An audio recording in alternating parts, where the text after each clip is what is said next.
I'm Ren Griffin, and let me tell you, signing divorce papers at 42 feels like watching your life get pecked apart by vultures. The lawyer's office smelled like stale coffee and broken promises. Bradley sat across from me, fidgeting with his wedding ring like it was suddenly radioactive. Just sign here, Mrs. Griffin. The lawyer pushed papers toward me with the enthusiasm of someone handling roadkill.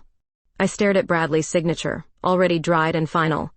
20 years of marriage reduced to ink on legal documents. You've been cheating since our honeymoon, haven't you? He couldn't meet my eyes. Ren, please.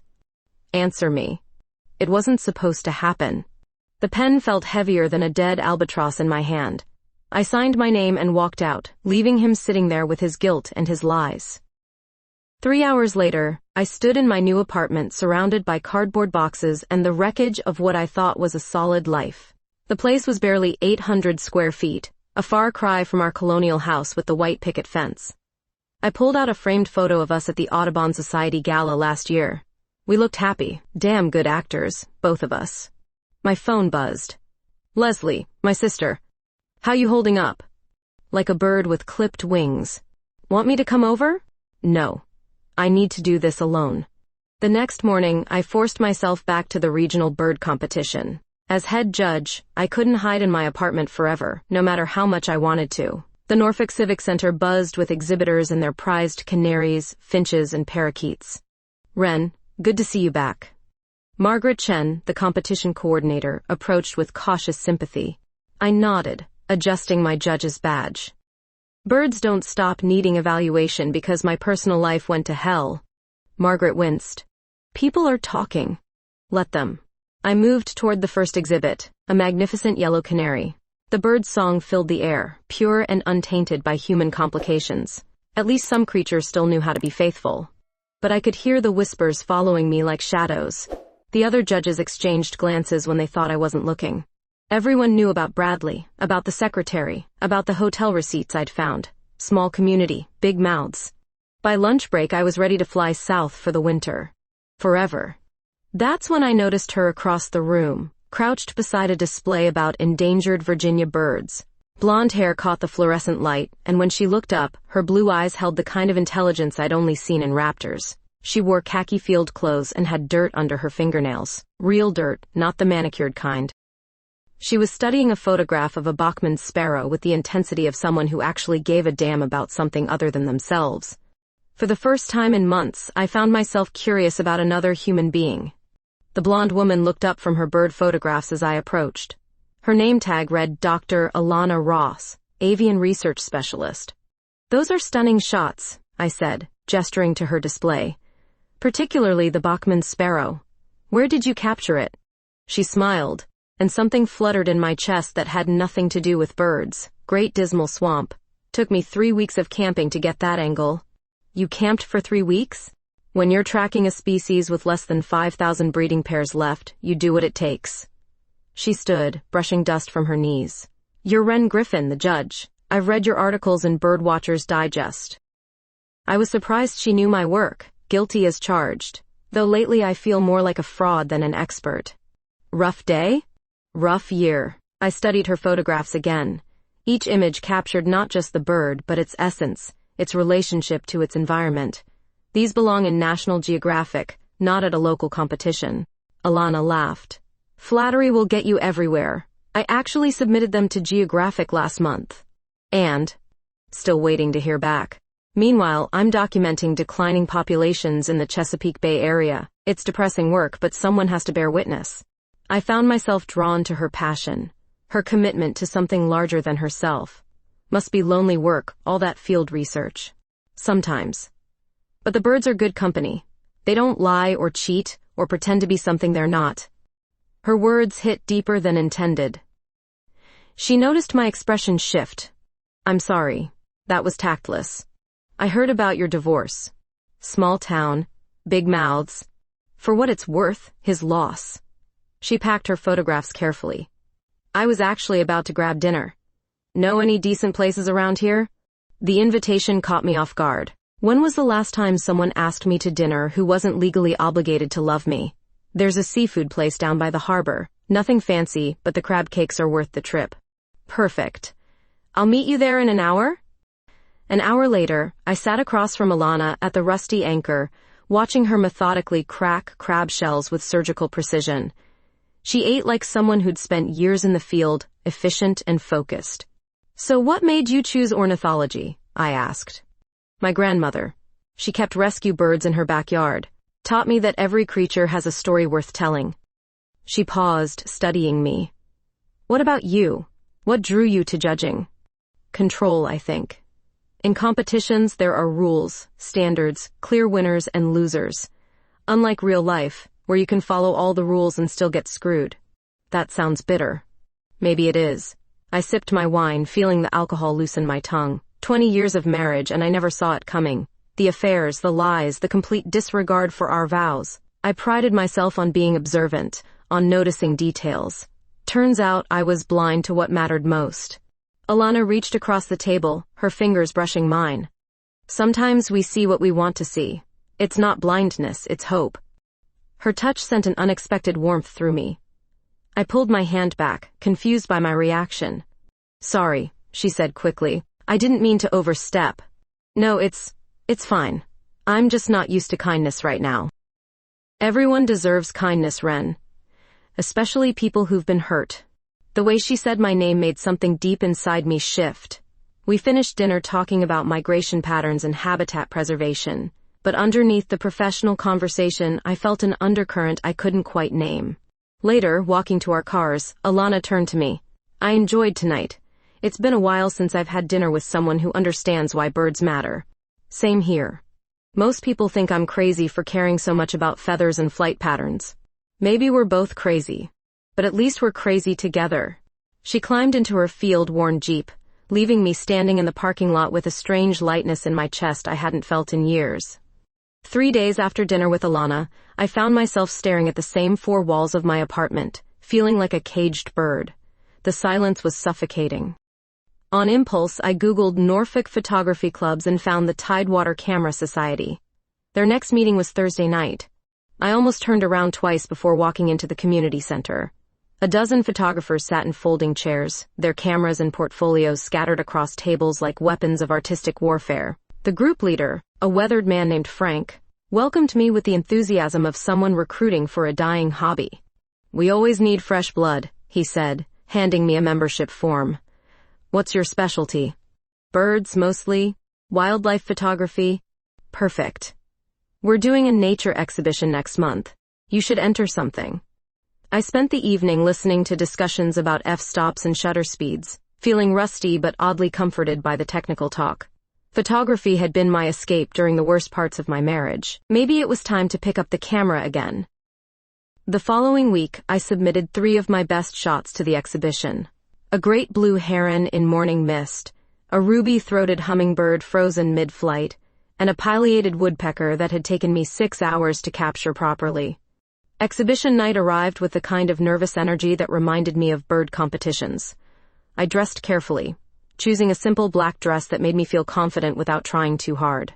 The community center had been transformed into a makeshift gallery, photographs lining the walls under harsh fluorescent lights. I was studying a landscape print when I heard a familiar voice behind me. "The lighting in this one is extraordinary." I turned to find Alana examining my hummingbird photograph. She wore a flowing green dress that brought out her eyes, and her hair was loose instead of pulled back in her usual field ponytail. "You clean up nice," I said, then immediately regretted the informality. "So do you." She smiled, moving closer to study the image. "This is yours, isn't it? I recognize the style." "How can you tell?" "The way you capture the moment just before movement. It's like you're showing us what the bird is thinking." Her observation was more insightful than anything the photography club had discussed. "What about you? Did you enter anything?" 3 prints, over there." She pointed to the far wall. I followed her across the room, weaving between other photographers and their guests. Her work was displayed in a neat row, a snowy owl against winter sky, a flock of sandhill cranes in formation, and a close-up of a cardinal's eye that seemed to stare directly into my soul. "These are incredible," I whispered. "The composition, the detail." "Thank you. I spend so much time documenting scientific data. Sometimes I forget photography can be art too." We stood side by side, studying her images. Other people moved around us, but I found myself hyper-aware of her presence, the way she gestured when she talked, the subtle scent of her perfume mixed with something outdoorsy and wild. "Look at that," Frank's voice boomed across the room. "Ladies and gentlemen, we have a tie for first place in the nature category." He gestured toward our work. Ren Griffin and Dr. Alana Ross have created what I can only describe as complementary visions. While their techniques differ, they share an understanding of their subjects that speaks to years of careful observation. The small crowd applauded politely. Alana looked at me with surprise and delight. "We should celebrate," she said quietly. "Coffee? Or something stronger?" "Something stronger sounds perfect." An hour later, we sat in a dimly lit wine bar, sharing a bottle of Pinot Grigio and talking about everything except the obvious connection between us. But the tension was there, humming beneath our conversation like electricity before a storm. "Can I ask you something?" Alana said, refilling our glasses. "Shoot." "Have you ever felt like you were living someone else's life?" The question caught me off guard. "Every day for the past 20 years. What did you want to be when you were young? Before marriage, before expectations took over?" I thought back to my college days, to dreams I'd buried so deep I'd almost forgotten them. A nature photographer for National Geographic. I wanted to document wildlife in remote places, tell stories through images. "What stopped you?" Bradley. He said photography wasn't a real career, that I needed stability. So I became a judge instead of an artist. The wine was making me honest in ways that scared me. "What about you? Any dreams deferred?" Alana looked into her glass. "I wanted to write, not scientific papers, but real stories. About the places I've been, the creatures I've studied. But somewhere along the way, I convinced myself that facts were more important than truth. Maybe it's not too late for either of us." She looked up then, her blue eyes holding mine with an intensity that made my breath catch. Maybe not. The moment stretched between us, loaded with possibility. I felt like I was standing at the edge of a cliff, afraid to jump but unable to step back. "Ren," she said softly. "Yeah? I'm glad we found each other." Before I could respond, she leaned across the small table and kissed me. It was gentle, tentative, nothing like the demanding kisses I'd known with Bradley. This was a question rather than a statement, an invitation rather than a claim. When we broke apart, I was trembling. "I should go," I whispered. "Should you?" I didn't answer. I couldn't trust my voice to say what I was really thinking. After that kiss at the wine bar, I spent 3 sleepless nights trying to convince myself it meant nothing. Just 2 friends sharing a moment of connection. But when Alana called Friday morning suggesting a photography expedition to the Back Bay Wildlife Refuge, I said yes before my rational mind could interfere. "Bring your telephoto lens," she said. "I've been tracking a pair of bald eagles that might be nesting in the area." Saturday dawn found us loading gear into her Jeep, coffee steaming from travel mugs as we headed toward the refuge. The early morning air carried the promise of spring, and I felt more alive than I had in months. "You seem different," Alana observed as we walked the boardwalk trail. "Different how?" "Lighter. Like you've been holding your breath for years and finally remembered how to exhale." She wasn't wrong.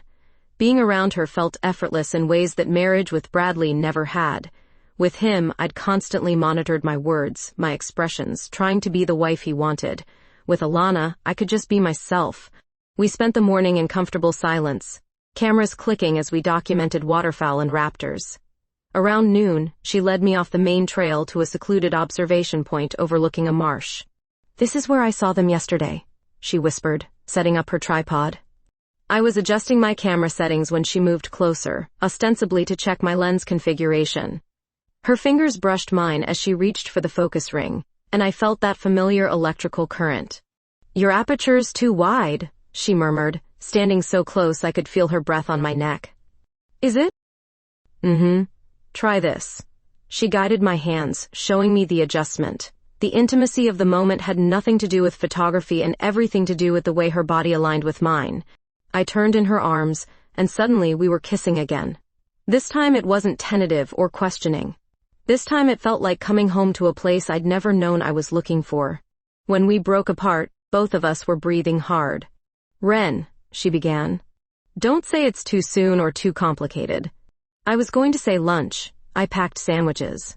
We laughed, the tension breaking into something warmer and more manageable.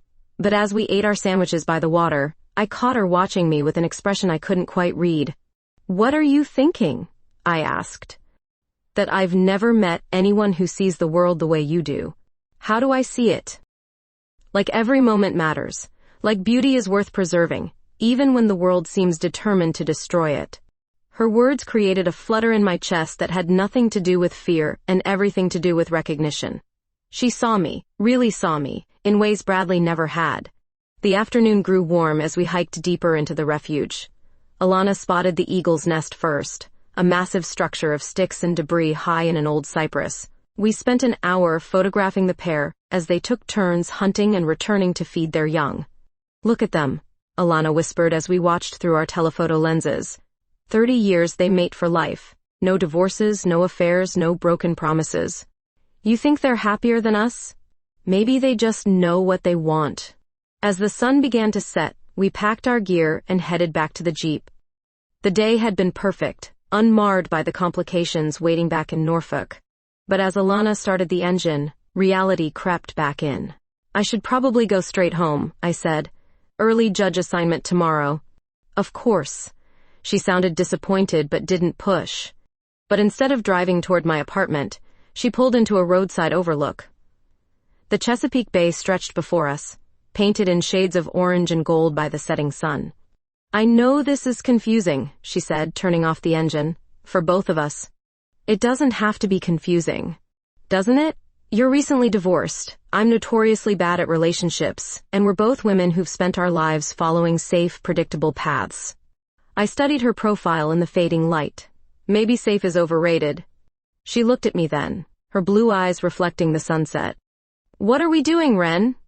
"I don't know. But for the first time in years, I don't care about having all the answers." We sat in comfortable silence, watching boats return to harbor. The day had been about more than photography or bird watching. It had been about possibility, about the gradual recognition that maybe, just maybe, happiness didn't have to come in the package I'd always expected. When Alana finally drove me home, we lingered in her Jeep outside my apartment building like teenagers afraid to end a perfect date. "Thank you for today," I said. "Thank you for saying yes." I hesitated at the passenger door. "Same time next weekend?" "I was hoping you'd ask." As I watched her drive away, I realized I was already counting the hours until I'd see her again. 2 weeks later, Alana called with excitement crackling through her voice. "I got funding for field research in the Tennessee mountains, rare warbler populations. Want to come with me?" "As what? Your research assistant?" "As my partner. In every sense of the word." The invitation terrified and thrilled me in equal measure. 3 days in the mountains with Alana would either clarify everything or complicate it beyond repair. But when she picked me up Friday morning, her Jeep loaded with camping gear and scientific equipment, I knew I'd made the right choice. The drive to the Smoky Mountains took 6 hours, filled with easy conversation and shared playlists. Alana had reserved a rental car for the remote forest roads, a sturdy sedan that looked capable of handling rough terrain. "The research site is about 40 miles from the nearest town," she explained as we transferred our gear. "We'll be camping near Cataract Falls, where the warbler population is most concentrated." The mountain roads were steep and winding, carved through dense forest that seemed untouched by civilization. I felt my city stress melting away with each mile. This was Alana's natural habitat, and watching her navigate the wilderness with confident ease made me see her in a new light. "There," she pointed to a narrow dirt track. "That's our turnoff." We'd traveled maybe 5 miles on the rocky path when the car began making ominous grinding sounds. Alana pulled over, and when she tried to restart the engine, nothing happened except a click and a wisp of smoke. "Damn," she muttered, popping the hood. "Looks like the transmission gave out." We stood on the deserted mountain road, surrounded by towering pines and the sound of rushing water somewhere below. My phone showed no signal bars. "How far to the main road?" I asked. "About 15 miles. But there's a hiking trail that cuts through to Millerville. Maybe 8 miles if we follow the creek." We shouldered our backpacks and started walking. The trail was well marked but steep, winding through rhododendron thickets and across rocky streams. After 2 hours of hiking, we stopped to rest and refill our water bottles. "I'm sorry about this," Alana said, sitting beside me on a fallen log. Some research trip this turned out to be. Are you kidding? This is the most adventure I've had in years. She smiled, but I could see the worry in her eyes. The sun was getting low, and we still had miles to go. The creek crossing happened at the worst possible moment. We'd been following the trail for another hour when we reached a section where recent rains had turned the normally quiet stream into a torrent. The wooden bridge was partially washed out, leaving only a narrow beam and rushing water below. We can make it, Alana said, testing the beam with her foot. I went first, inching across while she followed behind. Halfway across, my backpack shifted and I lost my balance. Alana grabbed for me, but the momentum sent us both tumbling into the icy water. The current was stronger than it looked, and in seconds we were separated. Our packs swept downstream. I managed to grab onto a boulder and pull myself to shore, gasping and shivering. Alana emerged 50 yards downstream, her hair plastered to her head, her clothes soaked through. Are you okay? She called. Fine, but our packs are gone. We spent an hour searching the creek bed, but the water had carried away everything except what we had in our jacket pockets. My wallet, our identification, credit cards, cash, everything gone. This is a disaster, I said, wringing water from my shirt. Could be worse. Alana pointed up the hillside where smoke was rising from a chimney. Looks like we're not as alone as we thought. The house was a simple log cabin with a wraparound porch and a vegetable garden. An elderly man emerged as we approached, his face weathered and kind. Lord have mercy, he said. Y'all look like drowned rats. Come on up here. His name was Earl Patterson, and he lived alone except for a collection of rescue birds in improvised aviaries around his property. While we dried our clothes by his wood stove, he fed us homemade soup and cornbread. Creek's been running high all week, he explained. Lost a chicken coop to it just yesterday. Y'all can stay here till you figure out what to do next. We don't want to impose, Alana said. Nonsense. I got plenty of room, and it's been months since I had decent company. That evening, we helped Earl feed his birds while he shared stories about each rescue. A one-winged red-tailed hawk named Rusty, a blind barred owl called Stella, and a dozen other damaged creatures finding sanctuary in his care. Birds teach you about healing, he said, watching me stroke a recovering cardinal. They don't waste time feeling sorry for themselves. They just adapt and keep flying. What about the ones that can't fly anymore? I asked. They find new ways to soar. Alana and I shared a look across the aviary. There was something profound in his simple wisdom, something that spoke to more than just injured birds. That night, Earl insisted we take his guest room while he slept on the couch. The room was small, with a single bed and windows that looked out over the mountain valley. We lay side by side in the darkness, listening to night sounds and each other's breathing. I'm sorry this trip got ruined, Alana whispered. It's not ruined. It's just different from what we planned. Are you scared? Of what? Of this. Of us. Of not knowing what comes next. I turned to face her in the darkness. Terrified. But also more alive than I've felt in years. She reached for my hand, our fingers intertwining. Earl's right about birds. Maybe we need to stop being afraid to fly. The next morning, Earl woke us with the smell of bacon and fresh coffee. We found him in the kitchen, flipping flapjacks while a recovered blue jay perched on his shoulder. Sleep well? He asked, his eyes twinkling with the kind of knowing that comes from decades of life experience. Better than I have in months, I admitted. Alana stretched, her hair catching the morning sunlight streaming through the window. She looked different here, more relaxed, like she'd shed some invisible burden during the night. I called my nephew in town, Earl said. He'll drive up this afternoon to take y'all to get your documents sorted. But no rush. I could use the help around here. We spent the morning working with Earl's rescued birds. He showed us how to feed the injured ones, how to clean their enclosures, and how to recognize signs of healing. Alana was a natural, her scientific background combining with genuine compassion as she examined a hawk's damaged wing. She's going to fly again, Alana said softly. Look at how the bone is mending. Takes time, Earl replied. But some things are worth waiting for. I found myself watching Alana more than the birds, the way she moved with such careful precision, the gentle tone she used with the frightened creatures, the little furrow between her eyebrows when she concentrated. Every gesture made me want to know her better. At lunch, we sat on Earl's porch overlooking the valley. The view was breathtaking, mountains rolling away in blue-green waves toward the horizon. "You know what I love about this place?" Alana said. "No pretense, no expectations, just honest living." "Unlike Norfolk," I said. "Unlike anywhere I've been lately." She turned to me. "I've been thinking about what you said last night, about feeling more alive. And I think I've been dead for years and didn't know it. Going through the motions, following the safe path, never taking risks." Earl emerged from the house carrying a pair of binoculars. "Y'all interested in seeing something special?" He led us to a clearing where a family of deer grazed peacefully. We watched in silence as the doe and her 2 fawns moved through the meadow, completely unaware of our presence. "Beautiful, isn't it?" Earl whispered. "Nature doesn't complicate things. Creatures know what they want and they go after it." Later that afternoon, Earl's nephew arrived to drive us to town. The local sheriff was kind but bureaucratic, explaining that replacing our documents would take several days. Earl immediately invited us to stay longer. "I insist," he said. "Besides, I've gotten used to having you around." That evening we helped Earl prepare dinner while he told stories about his life in the mountains. He'd been married once, lost his wife to cancer 20 years ago, and never remarried. "Love like that doesn't come twice," he said, "but loneliness, that's a choice. I choose the birds, the mountains, the peace." After dinner, Alana and I walked to a small pond behind the house. The water reflected the first stars appearing in the darkening sky. "Earl's remarkable," she said. "He's found something most people never do." "What's that?"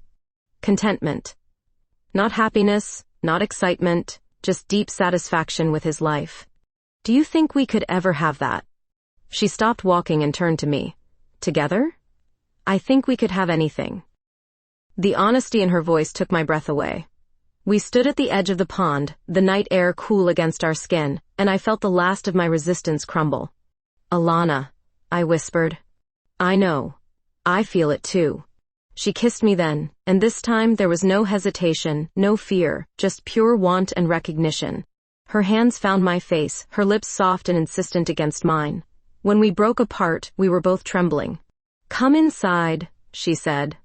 In the small guest room, she lit a candle Earl had left on the nightstand. The warm light played across her face as she turned to me, her eyes dark with something I'd never seen before. "Are you sure?" she asked. Instead of answering, I kissed her again, deeper this time, my hands exploring the curve of her waist, the softness of her skin. She responded with equal hunger, her touch awakening parts of me I'd forgotten existed. We moved together with increasing urgency, clothes falling away as naturally as leaves in autumn. When she touched me, really touched me, I felt like I was falling and flying at the same time. Every sensation was heightened, every breath shared, every moment precious. Afterward, we lay entwined, her head on my chest, both of us breathing hard and holding on like we might disappear if we let go. "I've never felt like this," I whispered against her hair. "Like what?" "Complete. Like I was missing something I didn't even know was gone." She lifted her head to look at me, her eyes bright with unshed tears. "I love you, Ren. I know it's crazy and fast and complicated, but I love you." "I love you too," I said, and meant it with every fiber of my being. We spent the night learning each other's bodies, whispering secrets and promises in the darkness. When morning came, we were different people than we'd been when we arrived. We were together, finally and completely. Our 3 days with Earl passed too quickly, like a perfect dream that starts dissolving the moment you open your eyes. When his nephew finally drove us back to Norfolk, I felt like I was leaving paradise and returning to purgatory. The rental car company was surprisingly understanding about our situation, waiving fees and arranging for us to share transportation back home. But as familiar landmarks appeared along the highway, I felt anxiety creeping back into my chest. "What happens now?" I asked as we approached Norfolk city limits. Alana reached across the console and squeezed my hand. "We figure it out together." But together felt fragile in the harsh light of reality. In the mountains, we'd existed in a bubble where nothing mattered except how we felt about each other. Now, surrounded by strip malls and traffic lights, the weight of expectations pressed down like storm clouds. Alana dropped me at my apartment first. We sat in her Jeep outside my building, neither of us wanting to break the spell. "I should probably check my messages," I said without moving. 3 days offline, there might be emergencies. Bird judging emergencies? You'd be surprised how seriously people take their canaries. She laughed, but it sounded forced. I have about 50 emails waiting, probably lost my research grant for disappearing without notice. Do you regret it? Which part? The trip, the disaster, or falling in love with you? Any of it. She turned to face me fully. Never. But I'm scared about what comes next. I was scared too, but for different reasons. In the mountains, loving Alana had felt natural as breathing. Here, surrounded by the life I'd built as a wife and judge, it felt like an impossible contradiction. That night, I lay in my narrow bed staring at the ceiling, replaying every moment of our time together. My phone buzzed twice with texts from Alana, but I couldn't bring myself to respond. What was I supposed to say? That I loved her but didn't know how to fit her into my real life? The next morning brought a return to routine that felt surreal. Bird competition at the Civic Center. Judging categories I'd memorized years ago. Making small talk with people who knew me as Bradley's ex-wife. Not as someone capable of the kind of passion I discovered with Alana. Margaret Chen cornered me during lunch break. You look different, rested. The mountains agreed with you? Something like that. Good. You needed a break. Though I heard through the grapevine that you weren't alone. My stomach dropped. Excuse me? Earl Patterson called the sheriff's office, remember? Small towns talk. Word is you and that bird researcher were quite cozy up there. Heat flooded my face. We were stranded.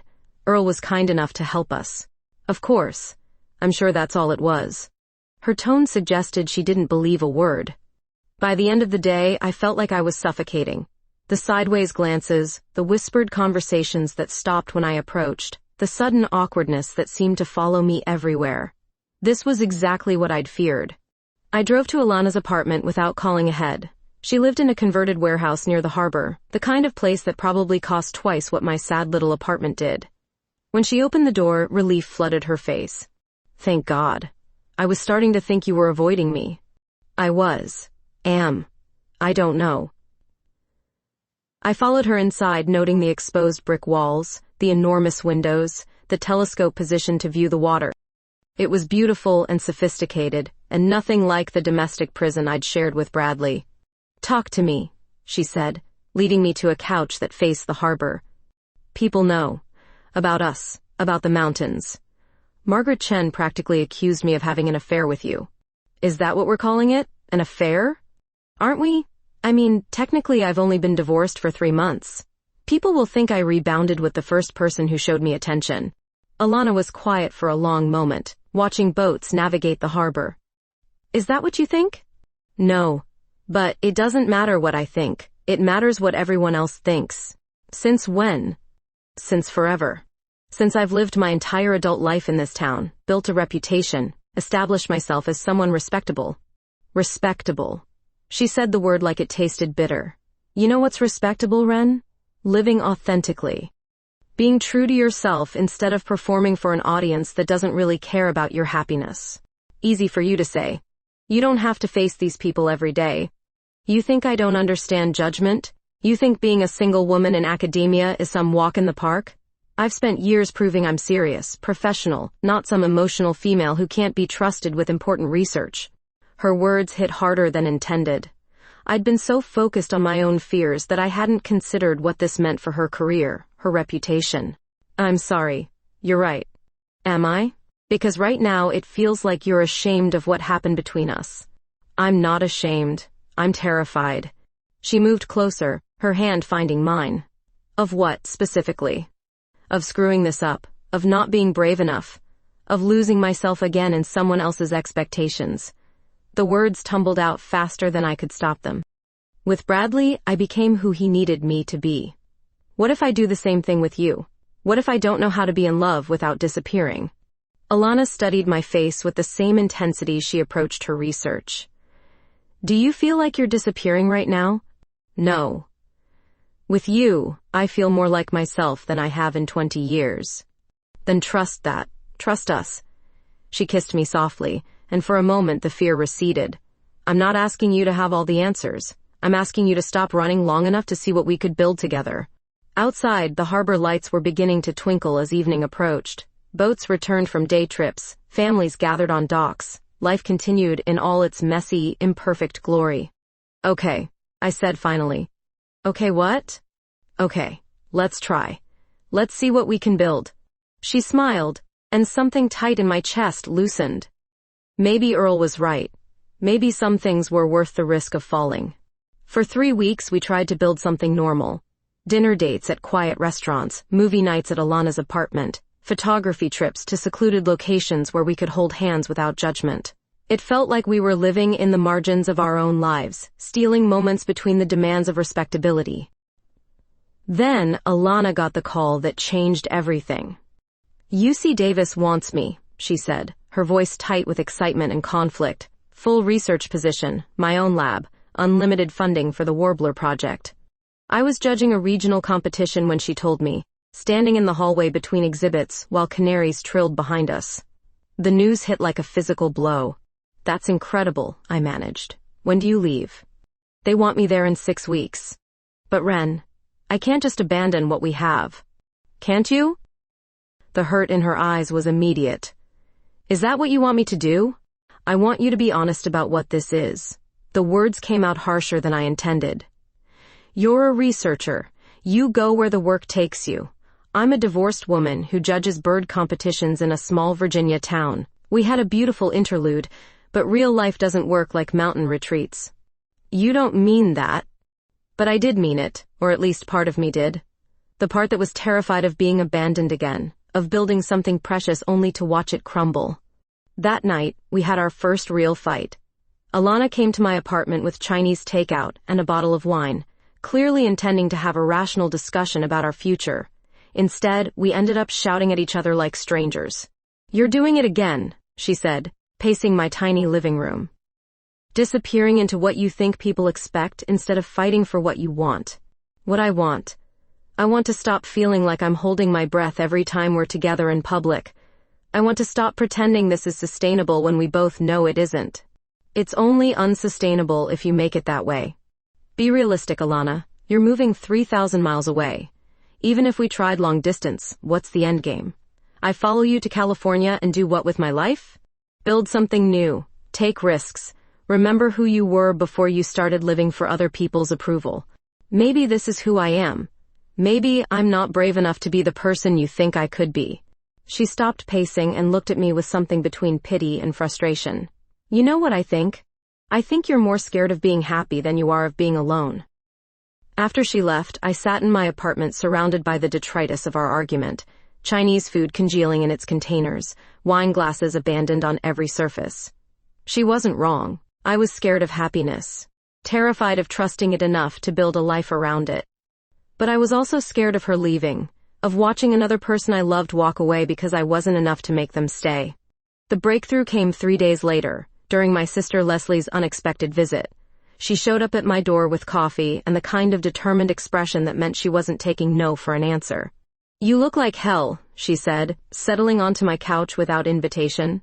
Thanks. Always good to see you too. I heard about California, about Alana. I shouldn't have been surprised. Norfolk's social network was more efficient than any intelligence agency. What exactly did you hear? That the woman who made you happier than you've been in 20 years is leaving, and you're too stupid to go with her. It's not that simple, isn't it? You love her, she loves you. You're both adults with transportable careers. What's complicated about that? Everything. I have a life here, a reputation, commitments. Leslie laughed, but it wasn't kind. A life? Ren, you have an existence.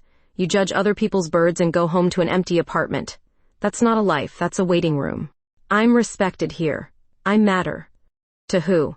The Audubon Society? Your ex-husband who's already moved in with his secretary? Wake up, sis. The only person whose opinion matters is yours. Her words stung because they contained too much truth. Since the divorce, I'd been so focused on maintaining dignity that I'd forgotten to actually live.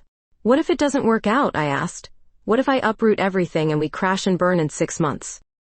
What if you don't try and spend the rest of your life wondering what might have been? That evening, I drove to Alana's apartment without calling ahead. Her lights were on, and I could see her silhouette moving around inside, probably packing. The thought of her boxing up her life, preparing to leave me behind, made my chest ache. She opened the door wearing yoga pants and an old sweatshirt, her hair pulled back messily. She looked tired and sad and so beautiful it took my breath away. "Hi," she said carefully. "Don't go," I blurted out. "Ren. Go, take the job. But don't go without me." Her expression shifted from caution to hope. "What are you saying?" "I'm saying Leslie's right. I'm saying I've been an idiot. I'm saying I love you enough to take the leap." She stepped back, gesturing me inside. "Are you sure? Because I can't do this halfway. I can't have you follow me to California and then decide it was a mistake." "I'm terrified," I admitted. "But I'm more terrified of losing you." She moved closer, her hands framing my face. "What about your reputation? Your life here?" "My reputation will survive. And this isn't really living anyway." She kissed me then, and it tasted like forgiveness and new beginnings. When we broke apart, we were both crying. "We're really doing this?" she whispered. "We're really doing this." Later that night, we lay in her bed surrounded by half-packed boxes, making plans for our California adventure. Her body was warm against mine, familiar now in ways that still amazed me. When she touched me, I felt like I was coming alive all over again.